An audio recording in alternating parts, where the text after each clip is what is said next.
आज बात करते हैं हम लोग कैप्सूल के बारे में।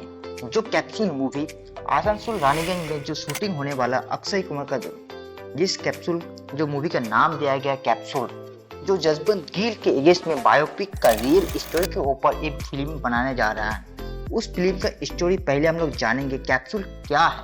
तो चलिए शुरू करते हैं। कैप्सूल एक रियल स्टोरी 13 नवंबर 1989 को एक घटना घटा था जो ईसीएल में घटा था, जो रानीगंज का वेस्ट बंगाल के अंतर्गत रानीगंज के अंदर में ये घटना घटा था। क्या घटना उस दिन घटा था?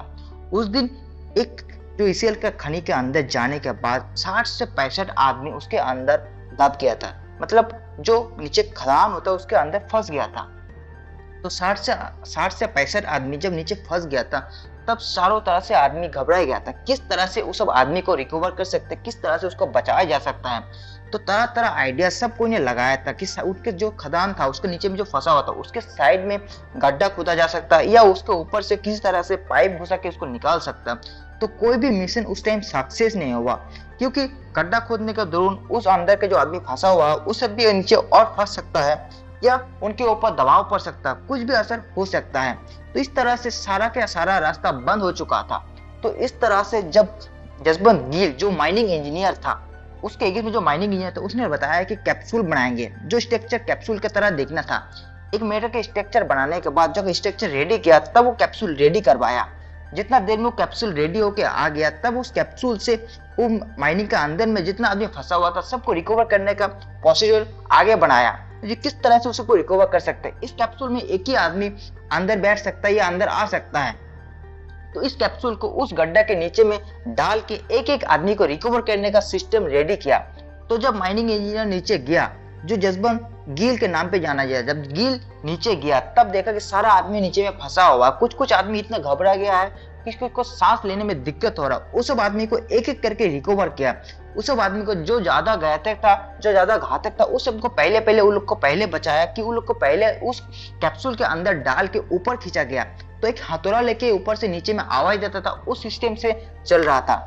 इसी कारण से कैप्सूल के अंदर सबको एक एक करके लेके ऊपर उठाने जा रहा था। तो जब देखा गया कि इस तरह से काम चलते जा रहा, तब शुरू में आदमी हाथ से खींच के उठा रहा था कैप्सूल।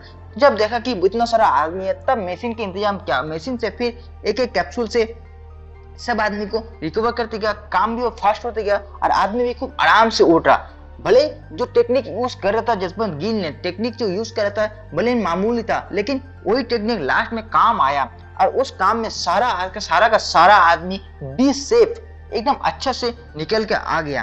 तो इस तरह से जसवंत गिल का जो टेक्निक था, इस टेक्निक कामयाब हो गया। इस कामयाब में जसवंत गिल को बहुत सारा पुरस्कार मिला और इसका जो कैप्सूल जो स्ट्रक्चर बनाया था, इसका नाम ही दिया था कैप्सूल।